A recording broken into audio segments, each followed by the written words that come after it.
mana cidha namarratti dhufnee harka dhahuuf dhoodhisuuf otoo hin ta'ini nu maal godhaarraa ani keessaa maal argadhaa social meediyaan kun dirree haasaati mikroofoonii guddaa ka qabu dirree kanaa kana keessatti remember waan tokko yoo goonu wanna biraa beekan actionii dhiisnee jira jechuudha waan tokko yoo haasofnu waan tokko neglect goonee jirraa dhiisnee jira jechuudha kun ammoo hammam nu miidhaa jira kan jedhu walumatti isinitti maa jedheetiin so duraan dursee mee waa'ee amma deemaa saffisaan deemaa jiru kana keessatti ka qalbii nu hunda qalbii Oromoo hunda horatee fudhatee jedhee ka xiqqoo sodaan illee isin dhagahamaa jiru sirra dubbadheetiin qabxii kuwwan qabxii gaggabaabduudha itti dabree jedha jechuudha. Ila maal isinitti fakkaate waan tokko ka jala murree ka an beeku ka ardiif samiin illee beektu Itoophiyaan Oromoo gaaffii siin deebisnee abbaan fe'e samiidhaarraallee haa dhufu ardiirraa dhufuu hin danda'u yeroo baay'een dubbadhee jedha maaf hin dandeenye isiniif fakkaate har'a dhiisii bara 1991 yennaa TPLF aangoo dhuftuyyuu Oromoo tokko qabattee dhufte abbammaan barbaadee biyya sanitti yoo ka dhufu taate Oromoo son qabatin Oromoo jiinsaayeen akkuma amma engadda abiyyi dhaqee yeroo gabaabaa keessatti torbaan sadii keessatti mootummaan naannoo Tigraay akkas godhee miidhee garuu Tigraay irra taa'uu dadhabee jedhe tasuma irrallee otoo deeme taa'uu hin danda'u akkasuma Oromoo illee obbaan fee dhufuu hin danda'a otoo Oromoo hin qabatinii biyya sana gochuu hin danda'u kanaafuu nu haa qabatanii hin bitamnaaf otoo jechuun sun ta'in Oromoo nama baay'ee baratee jira. Warroonni irraa aangoo jiraniyyuu saba tokko saba gammachiisnee aangoo kan ofirra tursiisna jedhaniitiin tagooxaa buusatti tabobaa dhabaa jirani. So waa hedduu bara 1991 fi hanga ammaa kanatti jijjiiraa guddatu jira. Jijjiiraan kun ammoo jijjiiraa Oromoodhaaf hedduu guddaadha. Oromoon bakka waggaa fudhanii hadhaa jirtu bakka 91 wajjin jirtuuf hadhoolitti madaalde ardiif samiidha. Fakkeenyaa fi bara 1990 keessayyuu qoodanii Opiidiyoo uumaniitiin jiran amma Oromoo Opiidiyoo maaniyyuu tokko uumamtee jettuuti akka saba Oromoo bakka hin buune ofiisiitiin beetti. Sooshaal miidiyaan dirree bal'isee jira. Namni keenya yoomiyyuu ol baratee jira. Kana hunda irratti iyyuu sabaaf sablammiin addunyaa Itoophiyaan nu beekti addunyaan ammoo sirriitti galeefii jira. So kanaafiyyuu beekaa ila maal isinitti fakkaate ofumaa kiyyarraayyuu waan narra ga'e tokko namni beektaa yoo si xiqqeessuu barbaade jedhee yoo bakka si ooggatee jira. Si galee fakkeenyaaf ati dalagaa guddaa dalagdee dhaabni tokko Oromoo keessatti yoo jiraatee jedhee amma fakkeenyaaf sirbaa fudhannu.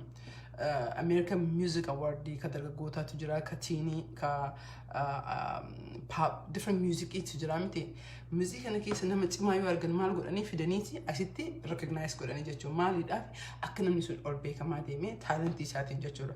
Politikaa keessatti illee akkas namni cimaan tokko yoo dhufee jedhee platform kennaniif bara 2004 yoo yaadattan taate Obaamaan platform isa irratti barruma afur miti afur irratti jechuudha.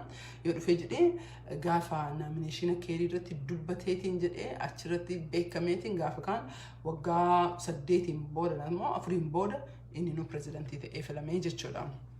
So kanaaf namni xiqqeessuu barbaade platforms yoo gata dhimma Oromootti asin deebi'oo jedhu akka nama mootummoota hedduu wajjin haasaa qabutti yookiin dhiisanii yookiin caalaa dhiisanii malee Oromoo bira darbanii gaaffii Oromoo hin deebisne otoo hin deebi'ini Itoophiyaa tasgabbeessuu gaanfa Afrikaa nagaatti fidaan jiru suni abjuudha ta'uu hin dandeettu. Sababaan bakka kanarratti ka'ee dubbadhuu fi engadda guyyaa lama duraatiin ka warri World Peace Foundation jedhan tokko waraqaa wayii baasanii waraqaa isa irratti olaaltanii jettan namoonni barreessanillee waan jirtuuf jechuudha hunda keessanii deebisuu hin dandeenye. Oromoo dhiisaniitiin mariin kun federaalaa fi Amaaraa fi Tigiraayaa ta'uu jedhan suni abjuudha. Mariin abbaa fi hojii abbaan martinuu akkuma namatti marataa oolu abbaan martiniyyuu marii geggeessu marii yaamu yeroo kana keessatti marii dialogiin jedhamu kun mariin kun is very popular abbaan fi yaamuu danda'a garuu mariin xaamaa qabu mariin gaaffii qabu kan hunda ammatee ta'uu qaba hunda keessatti iyyuu darbee ammoo kan Oromoo ammatee ta'uu qaba Oromoo yoo nammatini eenyuyyuu agartan taate namni dubbadhee jira Amaara soo taate Tigiree soo taate warri biraa ka aangoo biisanitti fiigaa jiru hin jiru warri kunni hin beeka Oromoo keessatti tongalchini gargahuu hin danda'amu. Kanaaf isin kaasee isinitti himate akka sodaa keessan xiqqoo tasgabbaa'uufni haa jennuufi akka xiqqoo qofa xiqqishuma qofa baay'ee miti irrafna jechuufi miti. Itti isin deebi'aa jira maal godhaa jirraa kan jedhuufi itti isin deebi'a. Andee qofaa xiqqoo naqabee jira soo mataa waan dhukkuuf baay'een dubbadhu.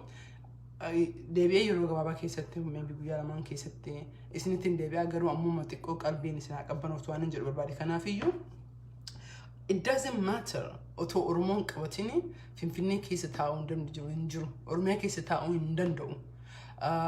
Ilmaan Oromoo baratee jira. Nafxanyaan kalee Abiyyiin iyyuu qabattee goobana OPDO qabattee taa'uu hin dandeenye abbaa feetee dhuftee taa'uu hin dandeettu. Kana jechuun maali akka tasgabbooftaniif warra barreessaa jirtan warra amma World Peace Foundation abbaan fi waan fi barreessuu hin danda'a. Xaamaa ka qabu ka waa ga'uu danda'u kana namata. Kana waadaa jala muleessin isin ta'uu hin danda'u.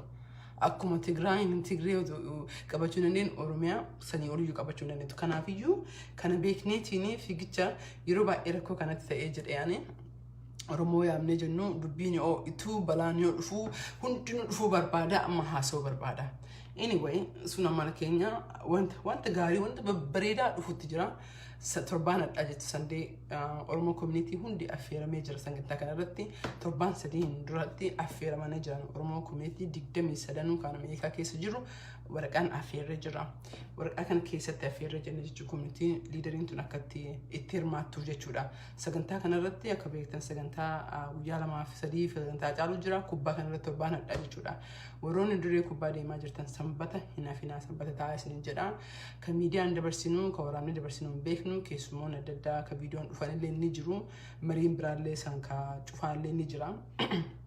Kan cimcimtaa akkasumatti himaa jiruu fi tokkoffaa qalbii keessanillee qabbaneessuu fi lammaffaa waallee dalagamaa jira. Isinitti immoo barbaadeetti kan xiqqoo miidiyaa irraa badee waa 2-3 fi inni tokko keessaa immoo akkuma sagalee kiyyarraa agartan kana xiqqoo qufaa wayina qabee ture jechuudha. Sanbata guddaa hin dagatinaa isin jedhee jira. I think flyerii illee agartanii jirtanii sanbata guddaa mariitu jira. Marii waa'ee maammarraa haasaa jiru kana Oromoo community hundinuu affeeramanii jiranii. Mariin qarakatti qophaa'e ka close doorii warra affeeramee fi opinii ka jedhutu jira. Meemma sun ammallee diteeliin irruma dalagamaa jira garuu sanbata guddaa hinaafinaa dhageettanii jirtanii.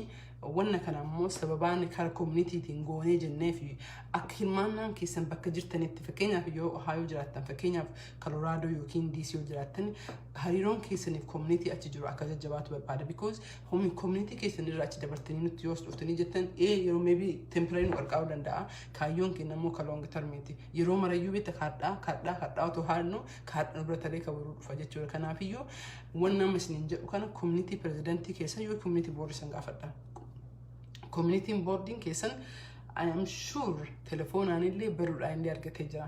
Yoo akka tasaa inuu waaqaan beekan jala bu'ee hafee jedhee so itti gaafannee jennaa so information kana make sure community keessan irraa gaafadha. Akka community itti ijaaramuu qabna gandaan ijaaramuu qabna akka gaafiin keenya deebitutti because gaafiin keenya hunda deebi'uu qaba. Gaafii Oromoo ta'uutiin gaafiin sabaa sablammii Itoophiyaa sabaa cuucame kana deebi'uun qaba.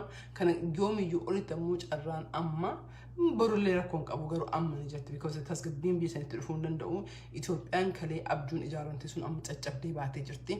Caccabiinsa kana keessatti namni martinuu kan qubatti qabaa jiru bineensa nama nyaatu saba nafxanyaa uummata nafxanyaa kana uummata Amara Regional Force Federal Force amma Itoophiyaa jiruuf kanneeni.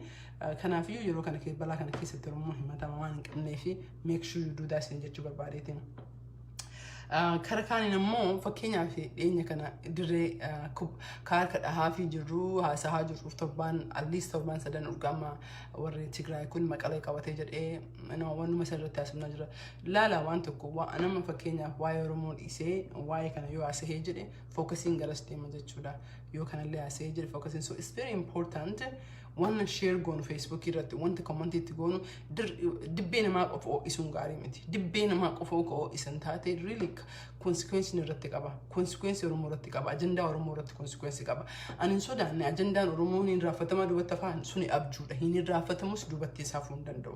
Oromoon ka keessan jirre maybe kama ta'e malee Oromoon keessan jirre garuu hin dandeettu san shakkii hin qabu.